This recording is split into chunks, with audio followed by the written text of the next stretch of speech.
tassa bhagavato arahato samma sambuddhassa. Namo tassa bhagavato arahato samma sambuddhassa.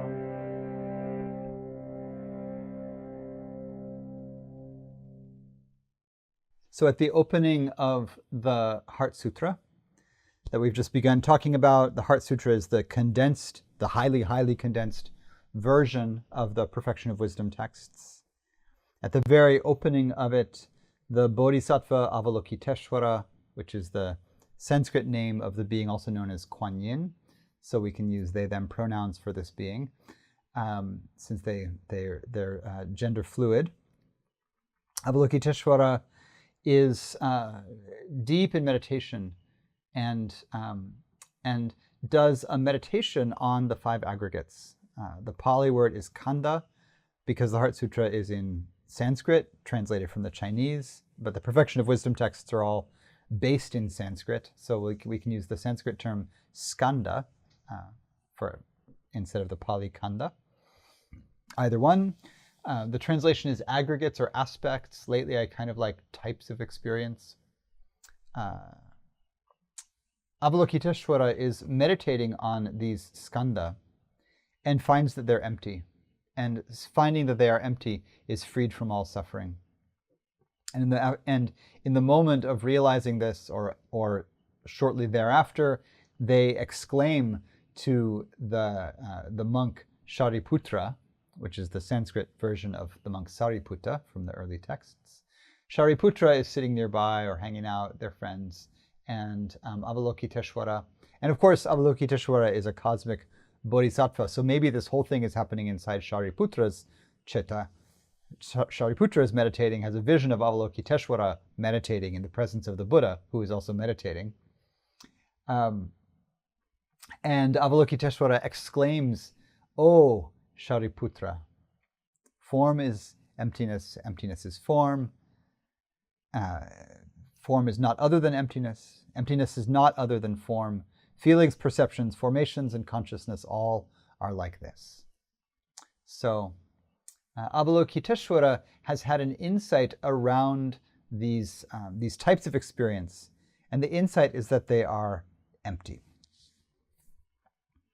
The aggregates are first in the text for a reason. They are also the first of the analytical structures that the Buddha taught in the very first discourse, the turning of the wheel of the Dhamma. When the Buddha goes to find his 5 friends who had abandoned him for eating solid food and falling off the path, and then he finds his own way to profound liberation, becomes a Buddha, hangs out in the bliss of deliverance for 7 weeks, and then decides to go teach with the help of God, essentially Brahma Sahampati, who overhears him considering not teaching, convinces him to teach, and then the Buddha goes off to find his friends to teach them first. And when he finds them, he says, "Friends, I've discovered the middle way between bodily mortification and sensual indulgence. This middle way is the Eightfold Path. And here's what I have to tell you. There is suffering. There is pain, dukkha. That dukkha or that pain has a cause, and that cause is craving, tanha, deep, deep thirst. There's an end to this pain, this kind of suffering, through uprooting that craving. And there's a way to uproot it, which is the Eightfold Path." So these are the 4 Noble Truths. And he defines them, and he says, what is this dukkha, this pain, this suffering? And he starts with the physical realities. He says, old age is painful, birth is painful, birth is painful, old age is painful, death is painful. Not getting what you want is painful. Getting something you didn't want is painful. Losing things that you love is painful. And then he sums it up by saying, in short, the 5 aspects of experience, the 5 khandha, or aggregates, I don't love the translation aggregates, but it's the standard, so I'm going to keep saying it. But I'll say these other homonyms, or these other, synonyms at the same time. Aggregates, aspects, types. In short, these 5 types of experience affected by craving. The translation of this phrase is actually kind of difficult. It's the upadana khandha.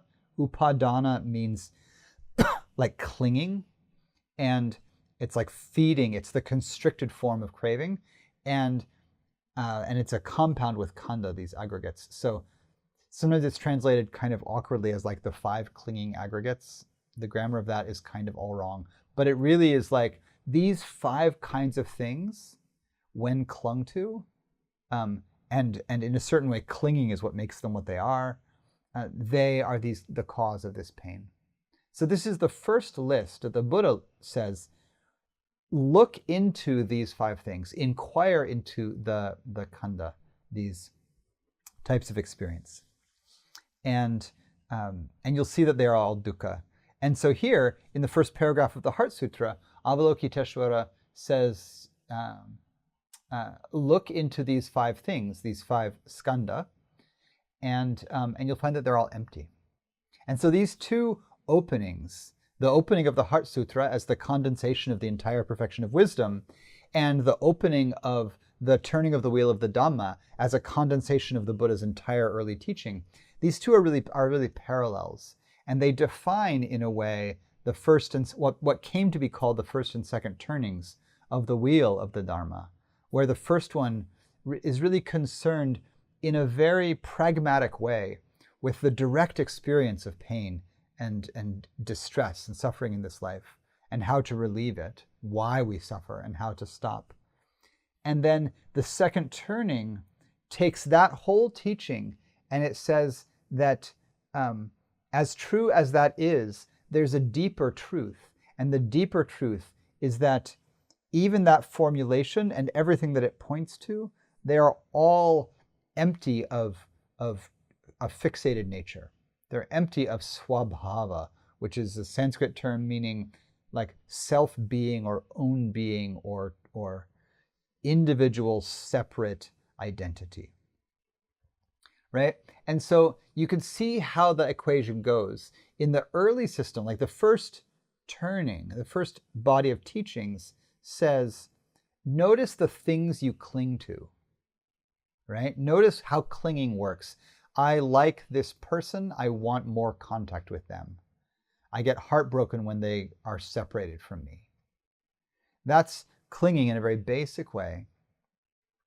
And recognizing that, really being clear about this emotionally, relationally, it does help decrease the suffering, that kind of heartbreak, right? If you really understand that people will die, there's grief when someone you love dies, but it's not the same as if you were immersed in a kind of deluded fixation on being connected with them, such that you resist the truth of their dying, that you can't stand it, that you hate that this is true, right? There can be a deep grief that's not deluded, and in the early teaching here, this would be a sign that there's not actually this kind of dukkha, this deep, like almost like existential suffering around it. It's just not okay that this person is gone from me, and but it can be okay because it's the nature of reality. That's it. It's how it is. So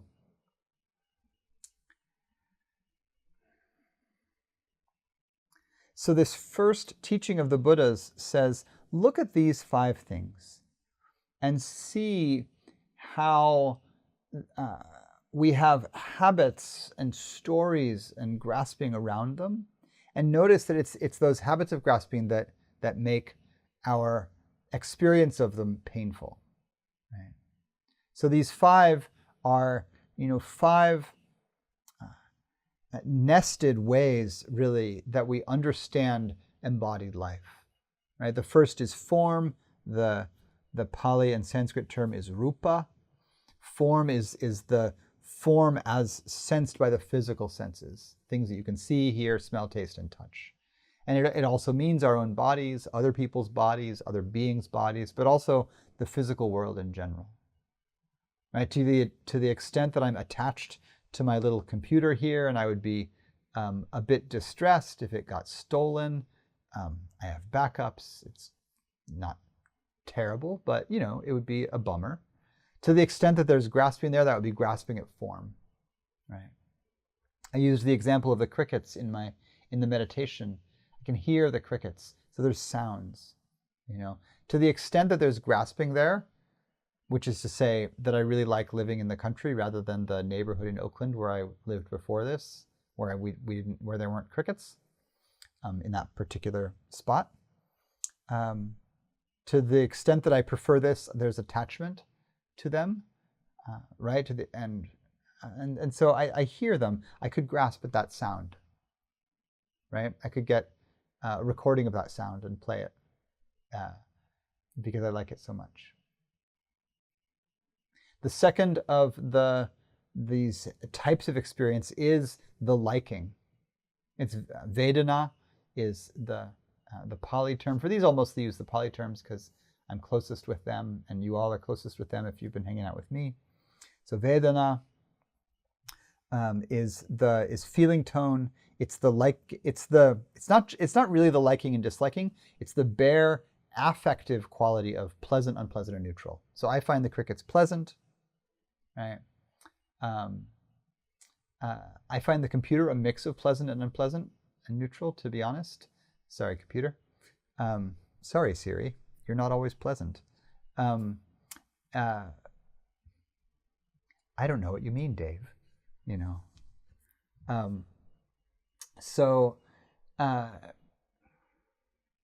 The quality of Vedana, right? It's an aspect of our experience that you can tune into. This is what Avalokiteśvara is doing, is they are tuning into each of these 5 types of experience.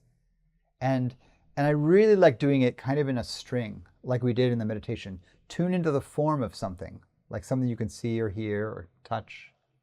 And then tune into the feeling that's connected with that. Pleasant, unpleasant, neutral. There's a third thing happening. These are all things happening pretty much simultaneously. The third is called perception. Sanya is the Pali. Perception is the quality of recognition or naming. So the fact that I know that they're crickets, that's sanya, that's perception, right? When you open your eyes and look around, you probably recognize everything in your room. And if there's something there that you don't recognize, your mind will give it a red flag, right? Sometimes, if you see a shadow standing by a door and you don't know what it is, your mind will go ping, because it could be whatever. Maybe it's dangerous, who knows what it is. It could be just like, what is that thing over there? And you have to kind of get close, like I can't even, what is that? And your mind will try to figure it out. That's perception doing its thing. You want to know what you're hearing. The other night I was enjoying listening to the crickets, but I also really love the sound of the frogs in the winter. And I had kind of a brain fart, and I heard the crickets and I thought they were frogs. And I said, in a very moving check-in moment with my landmates, I said, I just love listening to these frogs. And then, a little while later, my sweetheart goes, you do know those were crickets, right? I was like, my brain said frogs for a minute. So that was Sanya getting it wrong, like telling the wrong story, right?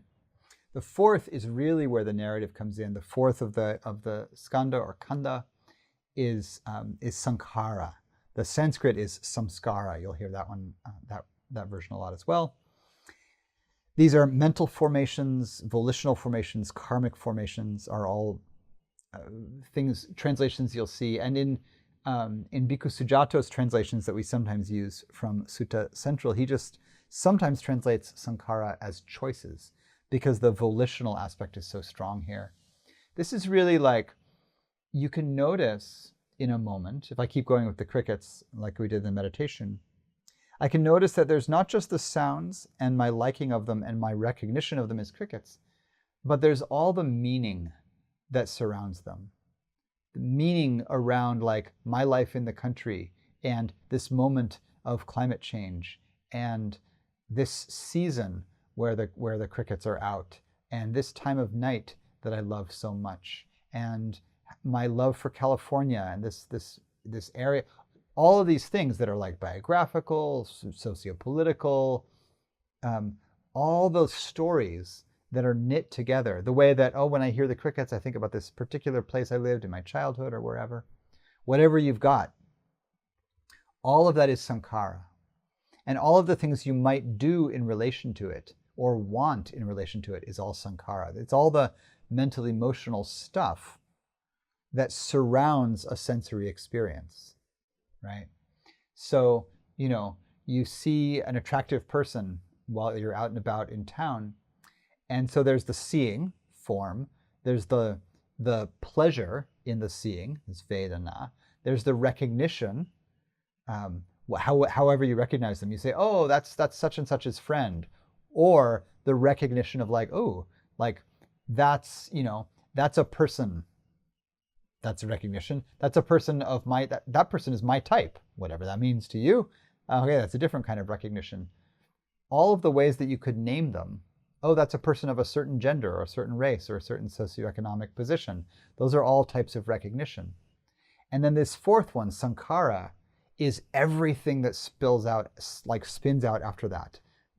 I want to talk to them. I want to get close to them. Maybe we could do a thing. Maybe they're, you start looking to see if they have rings on their fingers, like that's sankhara. That's all stories unfolding as choices, right? How stories that we build unfold as words, unfold as actions.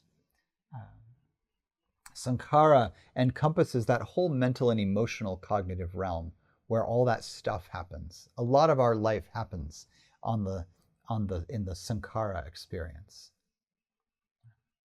And the fifth of the Khandha is sense consciousness, vijnana. Jnana is the word for knowing or knowledge. The V is a kind of amplifier, and sometimes it means double, but it's really like the knowing that you know. So the knowing of the sound of the crickets is that's sort of the perception level, the recognition. But I know that I know. I'm conscious. I'm not in deep dreamless sleep. I'm awake. And there's a kind of self-consciousness here, right? When my cat hears the crickets, I don't know if she has thoughts like, I'm hearing crickets. I'm aware of the crickets. Whatever cat language is like, she has her own language, but does she have that kind of self-consciousness? Like, what does she think? What's her sankhara like around crickets? And consciousness is a particular thing where there can be awareness of what's happening, right? She's conscious of the crickets. Does she know it? Can she be mindful, for instance, of vijnana? Could she investigate vijnana? So these 5 aspects then, in this earliest teaching, this first turning, these are what the Buddha says are affected by clinging, or they are the fuel for clinging. So the word Khandha, that we translated as aggregates or aspects or types, it literally means a bundle of things, and in some Vedic Sanskrit usage, it means a bundle of wood, like firewood. And firewood is what you burn in the sacred fires in the Vedic tradition. And so there are some text deconstructive ideas that when the Buddha chose the term Khandha to refer to these 5 types of things, he may have been making a kind of pun or wordplay reference to the Vedic fire worshipping tradition, where you would bring fuel and you would burn the fuel in these particular ritual ways. That was the sacrifice. And he makes clear in several different examples that clinging can be thought of as very similar to what happens when fuel is burning. And so there's the idea that there's ambient heat. The fire element is ambient in nature. There's temperature. And that when that temperature is excited to a certain point and comes into contact with fuel, there's the ignition of a spark and of a flame. And that flame burns as long as there is fuel, right? As long as the fuel and the heat are in contact. Or the fuel and the fire element really are in contact. And if you separate those things, like you blow on it and you push the fire away from the fuel, if you push the fire far enough away from the fuel, it goes out, right? So the Khandha burn when they are upadana, feeding, or being fed upon. And so they are the fuel for clinging. Whenever you have a sensory experience, all 5 of these aspects are present. They're never really present by themselves. You never encounter a form without a feeling. You can't see something without it being pleasant, unpleasant, or neutral. You never really have a feeling without some kind of perception, right? The brain just does its thing of wanting to know what it is. All of these things are present. And so the arising of the Khandha then is a kind of sparky or hot experience. And we can fold this into how we might think of sensory life as being the place where a particular kind of eros happens, a particular kind of intimate contact happens, where this being, right, this knowing, this physical experience comes into contact with the world in some way, and there's a kind of intimacy with it, right? And if we become aware of all of these 5 ways that sensory experience shimmers, there's a kind of erotic contact. And I'm using that sort of Eros language on purpose to lean into the energy that's there, right? I'm not talking about sexual contact as much as like a kind of extraordinary aliveness in the sensory world. We wouldn't cling if there wasn't Eros. If the sound of the crickets wasn't one of the most beautiful musics to me in the world, and it has all this meaning, and it just does something to my nervous system, and that I can tune into. That's erotic, right? That's contact through pleasure into depth in a certain way, right? There's a kind of aliveness there, and it's not always pleasurable, right? There's an eros in the painful when there's a kind of intimate contact. And so the upadana khandha, the clinging aggregates, is a way of saying that when this eros is bright and there's really contact with the world, that one of the likely outcomes is a certain kind of suffering, because it's actually quite difficult to enter into the eros of life and not fall prey to the quintessential deluded response, the quintessential non-free response, which is to crave. It's completely possible to recover from this craving and still have an awake eros with life. At the very end of his life, the Buddha was walking with his friend and cousin Ananda, and the Buddha knew that he was within a few months of dying. And they were traveling slowly toward the Buddha's hometown. And the Buddha knew he was never going to see some of these places again. And there were several places along the road where they've been in a certain area, and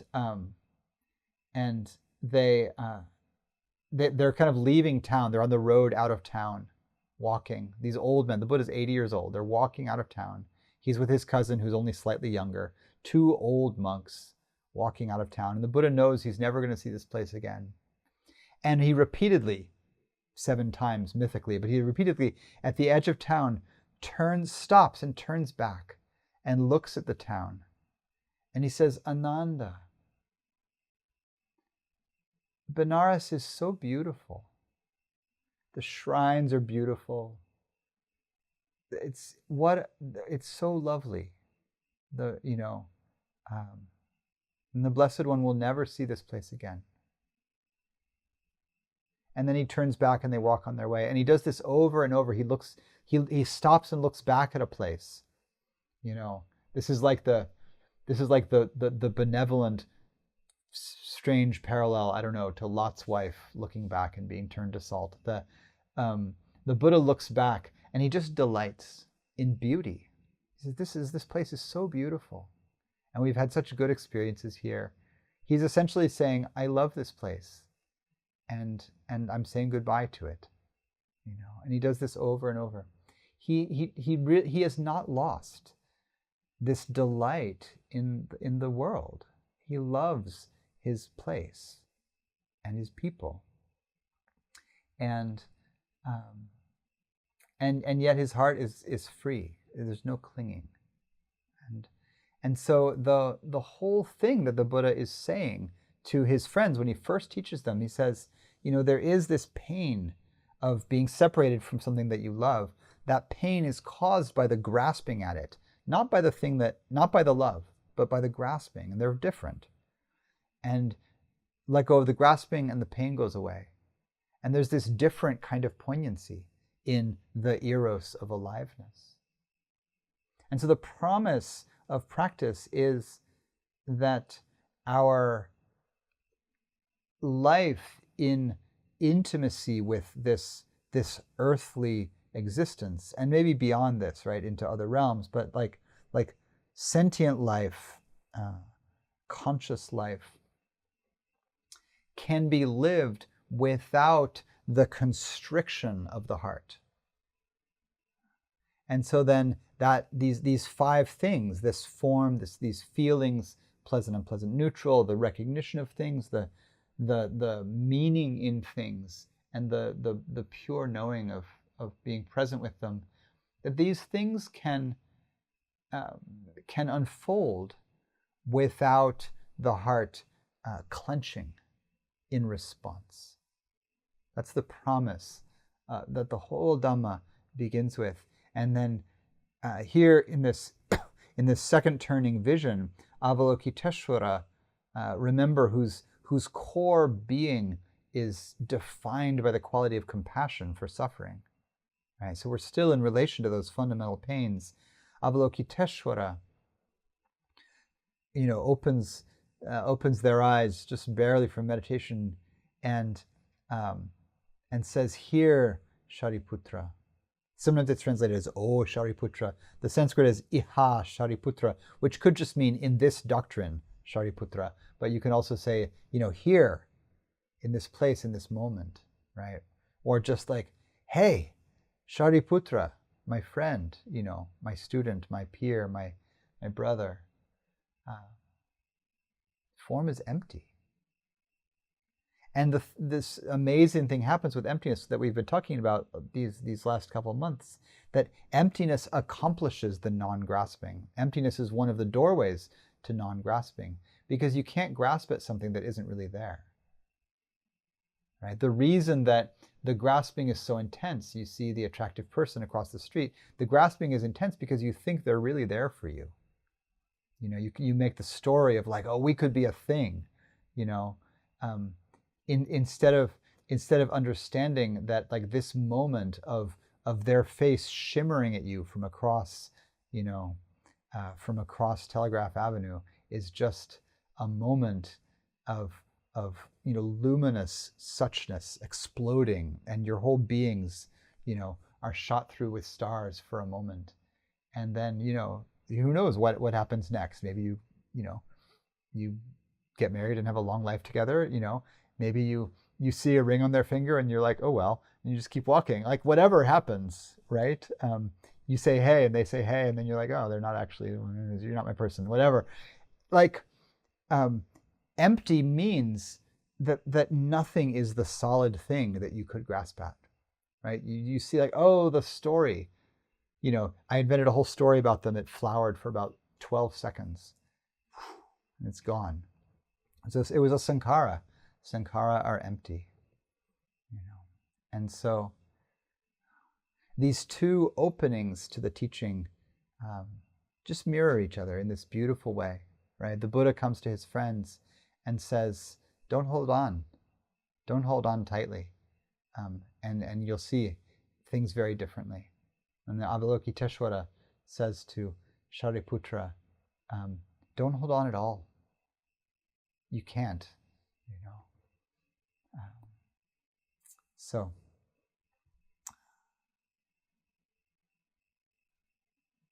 the Buddha says when you remove the element of fire from the fuel, the fire goes out. And where does it go? It doesn't go anywhere, right? It only arises in dependence on the fuel. Separated from the fuel, the fire goes out. Just so, the Buddha says, when separated from the fuel of the Khandha, the grasping goes out. The heat of grasping, it doesn't exist without the contact. So you blow it out, and the experience is of a kind of extinguishment. The pain of the burning is gone, and what's left is the world as it is. The crickets singing and all the beautiful people walking by, and it's okay, right? And Avalokiteśvara says this from their being, deep compassion. The compassion is for all beings who don't understand this, and who thus suffer again and again and again for so long, unable to live in the intimacy with all things, because the mind is lost. So we'll pause there for now.